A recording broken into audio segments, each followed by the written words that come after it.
Hello, everyone. Today is Monday, February 28th, 2022. DRC signs deal with Israeli tycoon Gertler to recover mining assets. The East African newspaper is where this article comes from. The Democratic Republic of Congo has signed an amicable agreement,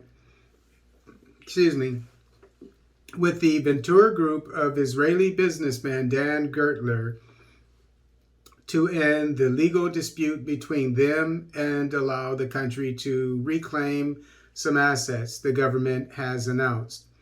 In accordance with the instructions of the President of the Republic, this agreement allows the Congolese state to recover the disputed mining and oil assets of the Ventura Group.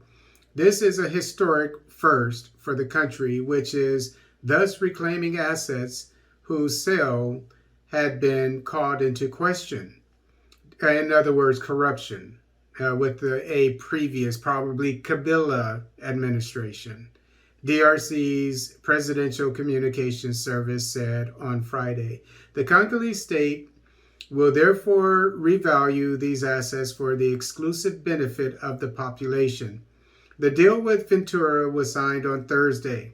According to the government, the blocks and assets to be reclaimed are valued at more than $2 billion. So if they're getting back $2 billion worth of property, etc., how many billions has this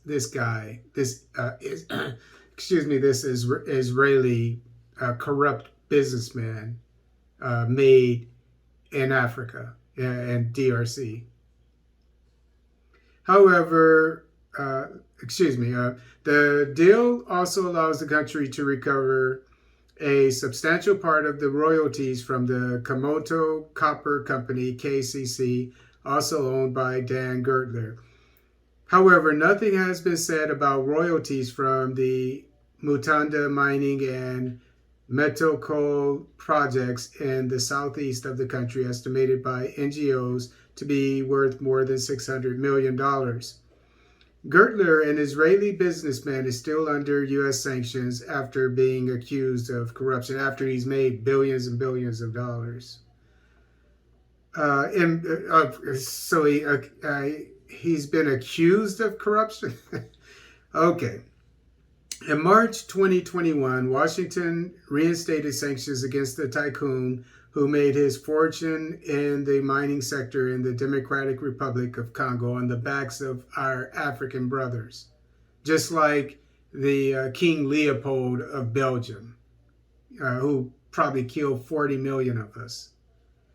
Peter Pham, former U.S. Special Envoy for the Sahel and Great Lakes region, has said that the DRC Gertler agreement should be made public.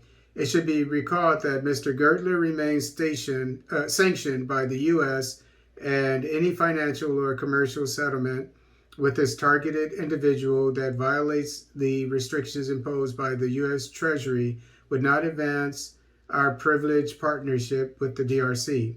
I hope that in the name of good governance and transparency, the terms of this agreement with Mr. Gertler will be punished as civil society and the DRC and around the world has rightly requested. Gertler had been in the sights of the U.S. authorities since 2017. Some local NGOs accuse him of plundering the wealth of the Congolese. So you figure? So this is just one more example of why the days when these multinational foreign companies, from mining companies from Australia, Canada, United States, France, other parts of Europe, China, wherever, they should be over, because I now know that most of the minerals, etc., like precious metals, etc., like gold, diamonds, copper, coltan, cobalt, all these major, copper in this case, all of these major metals, precious metals, and minerals that for decades the multinationals have come from abroad to rape from the African continent should be done locally by artisanal and small scale miners who, as I predict, will turn into these multinational corporations as they grow, because they currently, in the case of Angola and other African countries, are extracting 40 to 50% of these, in some cases even more, probably like coltan and cobalt. Kids are extracting those minerals.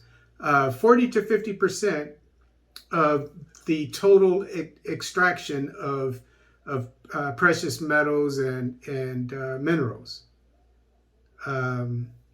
So we don't need these multinationals coming in, destroying our land and environment, and plundering the nation.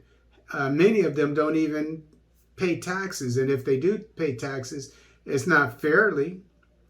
So those days, we need to revisit this arrangement. We need to start thinking about the artisanal and small-scale miners who will become the